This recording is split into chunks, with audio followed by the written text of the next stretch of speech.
ஆண்டவராக இயேசு கிறிஸ்துவின் நாமத்தினாலே மீண்டும் இந்த நேற்று வரை நிகழ்ச்சியில் உங்களை சந்திப்பதில் மிகுந்த சந்தோஷம். மிக பரபரப்பான சம்பவங்கள், அது கடைசி காலத்தின் அடையாளங்கள் மிக வேகமாக நடக்குது. அது நம்ம எதிர்பார்க்கறத விட ரொம்ப ஃபாஸ்டா நடந்துட்டு இருக்கு. என்னங்கிறது தான் நம்ம இந்த நேற்று வரையில பார்க்க போறோம். மிக முக்கியமா 3 விஷயங்களை பார்க்க போறோம். வாங்க நம்ம நேற்று வரைக்குள்ள போலாம். முதலாவது, உலகமே இப்போ நோக்கி பார்க்கறது யாருன்னா யுஎஸ் தான், அமெரிக்காவை தான்.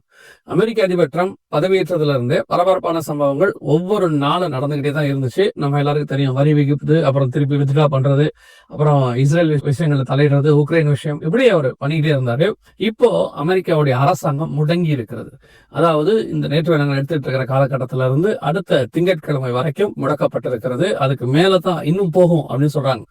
அமெரிக்க அரசாங்கம் முடங்குறதுனா என்ன அப்படின்னு கேட்டீங்கன்னா, நிதி நிலைமை மிக மோசமான நிலைமையில இருந்து அவர்கள் இப்பொழுது முழுவதுமாக எந்த ஒரு பில்லையும் பாஸ் பண்ண முடியாதபடிக்கு, அங்க ஜனநாயக கட்சின்னு இருக்கிறது, தொழிலாளர் கட்சின்னு இருக்கு, இது ரெண்டுமே அங்க இருக்கு. இவங்க 2 பேருமே ஒருத்தருக்கு ஒருத்தர் விட்டு கொடுக்காம செனட்ல இந்த ஓட்டெடுப்புல ஃபெயிலியர் ஆகிட்டே இருக்கு. இவங்க ஒரு பில் கொண்டு வராங்க, அவங்க ஒரு பில் கொண்டு வராங்க. 2 பேருமே 2த்தையும் பாஸ் பண்ண விட மாட்டேங்கிறாங்க. இப்போ 2 பேரும் மாறி மாறி குற்றச்சாட்டு சொல்றாங்க. இதெல்லாம் பரஸ்பரம், இது எல்லாமே அப்படிதான் செய்வாங்க. ஆனா இதுல நமக்கு என்ன முக்கியமான விஷயம் அப்படின்னு கேட்டீங்கன்னா, முந்தின வல்லரசு விழுகிற இடத்திற்கு வந்துருச்சு. அதுதான் இப்ப மிகவும். ஏற்கனவே அமெரிக்காவுடையதான ராணுவம் பலம் வாய்ந்தது அப்படின்னு நம்ம சொன்னாலும், இப்ப உலக நாடுகள் அவுத்தீஸ் வரைக்கும் அமெரிக்க கப்பல் அடிக்கிற அளவுக்கு வந்துட்டாங்க பாருங்களேன். சோ இப்ப அதை தாண்டியாச்சு. இப்போ பொருளாதாரம் ஏற்கனவே $37 பில்லியன் வீழ்ச்சியில இருக்கு, கடன்ல இருக்கு. இது இன்னும் இந்த ஒரு நாளைக்கு மட்டுமே $7 பில்லியன் அளவு போயிட்டு இருக்குது அப்படின்னு சொல்றாங்க. சோ இனி அமெரிக்கா மீட்க முடியாத இடத்துக்கு போயிருச்சு. கண்டிப்பாக ஒரு வல்லரசு விழுகிறதை நம் கண்கள் பார்க்கிறது. இப்படிதான் ஆங்கிலேய சாம்ராஜ்யம் விழுந்தது. ஒவ்வொரு சாம்ராஜ்யம் விழுகிறது. பைபிளை நம்ம பார்த்துட்டே இருந்தோம் இல்லையா? ஒன்னு விழும்போது இன்னொன்னு எழும்பணும், அதான ப்ரொசீஜர். அதுக்கு நடுவுல ஒரு யுத்தம் வரணும். உதாரணமா பாபிலோன் சாம்ராஜ்யம் விழும் பொழுது மேதிய பேர்ஷியா சாம்ராஜ்யம் எழும்பணும். அதுக்கு நடுவுல ஒரு யுத்தம் பெல்ஷாசார் காலத்துல கோரேஸ் செய்யறாரு. அந்த யுத்தம் தான் மாற்றத்தை கொண்டு வரும். ஆங்கிலேய சாம்ராஜ்யம் விழும்போதும் அப்படிதான் இருந்துச்சு. இப்போ அமெரிக்க சாம்ராஜ்யம் விழுகிறது. ஒரு யுத்தம் ஒன்று ஆரம்பிக்கும். அந்த யுத்தத்துக்கு பிறகுதான் அடுத்த சாம்ராஜ்யம் வரும். அதைத்தான் நாம் ஐரோப்பியன் யூனியன் சாம்ராஜ்யம் என்று சொல்லுகிறோம். அதுலதான் அந்தி கிறிஸ்து வருவான் என்று நாம் சொல்லுகிறோம். அதுக்கு முந்தின சாம்ராஜ்யம் விழுகிற காலத்தில் நாம் இருக்கிறோம். அடுத்த ஆன்டிகிரைஸ்ட் கிங்டம் எழுகிற இடத்துல நாம் பார்க்கிறோம். இது ஒரு மிக முக்கியமான அடையாளம் நம் கண்களுக்கு முன்பாக நடக்குது. அதாவது எரேமியா சொன்னது போல நேபுகாத்நேச்சார் வருகிறார் என்று சொல்லப்பட்டபடி இப்பொழுது அந்தி கிறிஸ்துவின் ஆட்சி தொடங்க போகிறது என்பதற்கான மிக முக்கியமான அடையாளம். முந்தின வல்லரசு கீழே விழுகிறது. இனி அமெரிக்கா எழும்பாது என்கிற இடத்துக்கு. எழும்பாதுன்னா என்ன அர்த்தம் அப்படின்னா, அமெரிக்கா மிக மோசமான சூடான் மாதிரி அந்த மாதிரி ஆகுமா? அப்படி அல்ல. இப்ப எப்படி யூகே இருக்கு, ஒரு நாள் வல்லரசா இருந்துச்சு, யூகே அதுக்கு அடுத்த இடத்துக்கு போயிடுச்சு இல்லையா? அதே மாதிரி யுஎஸ் அதுக்கு அடுத்த இடத்துக்கு போயிடும். முதல் இடத்துக்கு யூரோப்பியன் யூனியன் எழுப்பி வரப்போகிறது. இதோட அப்டேஷன்ஸ் வருகிற காலங்கள்ல நாம் கர்த்தருக்கு சித்தமானால் பார்க்க போகிறோம். வாங்க அடுத்தது நாம பார்க்க போறோம்.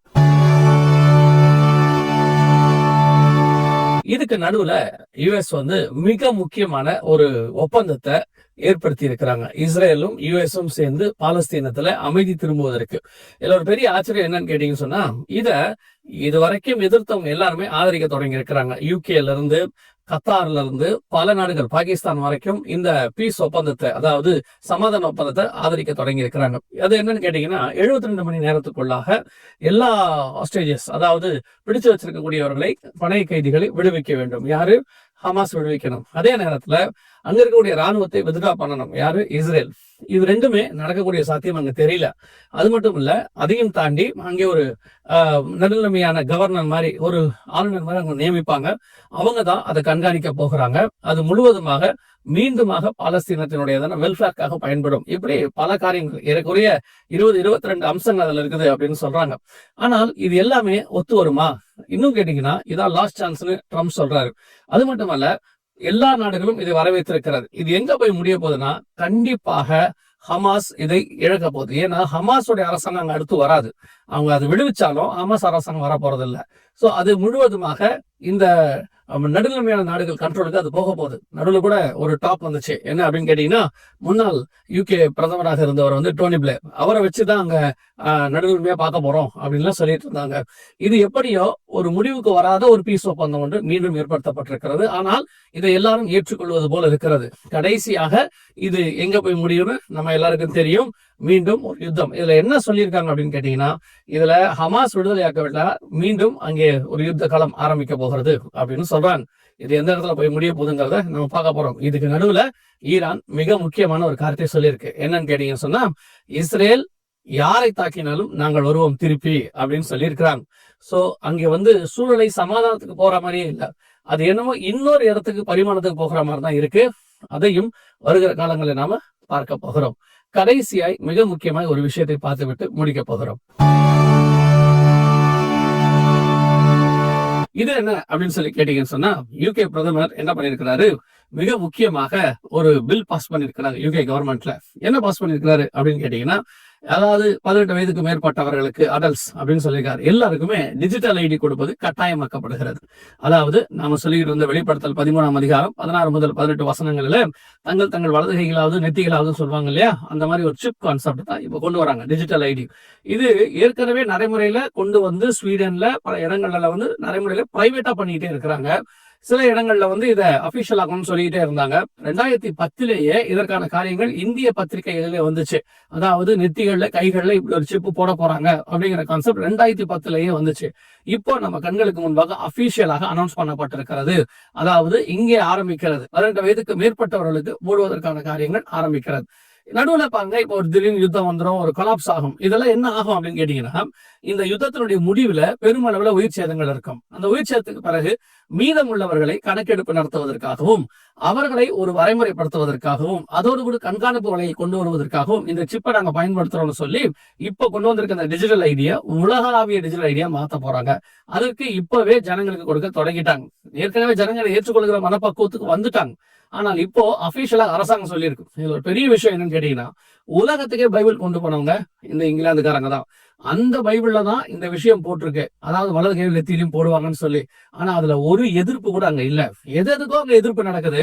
ஆனால் இப்படி ஒண்ணு இருக்கு, இது பைபிள்ல இருக்கு. இன்னும் சொல்ல போனா எந்த ஒரு சட்டத்தை நிறைவேற்றத்துக்கு முன்னாடி அங்க ராஜா கிட்ட, சார்லஸ் கிட்ட போயிட்டு என்ன செய்யணும்னா ஒரு சைன் வாங்கணும்னு வச்சுக்கோங்களேன். அது அவங்களோட நடைமுறையில இருக்கிறது. அதுல ஜூரி ஒரு கமிட்டி இருப்பாங்க. அவங்க என்ன பண்ணுவாங்கன்னா, இது எல்லாமே பிப்ளிக்கலி சரியான்னு பார்க்கக்கூடியவங்க. அவங்க ஒரு சட்டம் வரும்போது இதெல்லாம் நான் எலிசபெத் இருக்கும்போது நடைமுறையில இருந்த ஒரு விஷயம். இப்ப பாருங்க, பைபிள்ல சொல்லப்பட்டிருக்கிற கடைசி காலம் அடையாளம் வருது. டெக்னாலஜிங்கிற பேர்ல, வளர்ச்சிங்கிற பேர்ல பைபிள்ல சொன்ன அந்த ஆபத்து காலத்தை வரும்போதும் அந்த உணர்வு இல்லாத இருதயம் இப்ப அந்த அரசாங்கத்துக்கு இருக்கு. இது உலகளாவிய பரவும். வேர்ல்டே வலது கைக்கும் நெத்திக்கும் தயாராகி கொண்டு இருக்கிறது. ஒரு பக்கம் யுத்தம் தயாராகி கொண்டிருக்கிறது, இன்னொரு பக்கம் வல்லரசு அதே ஐரோப்பால இருந்தா எழுமணும், இன்னொரு பக்கம் அதே ஐரோப்பால இருந்து நெத்திக்கும் கைக்கும் முத்திரை போடக்கூடிய காலங்களும் தயாராகிறது. இதெல்லாம் நமக்கு சேர்ந்து ஒண்ணுதாங்க சொல்லுது, ஆண்டவர் வருவதற்கு முன்பதாக நடைபெற வேண்டிய அடையாளம் வந்த பிறகு கைவிடப்பட்டவர்களுக்கு ஏற்படக்கூடிய நிலைமை.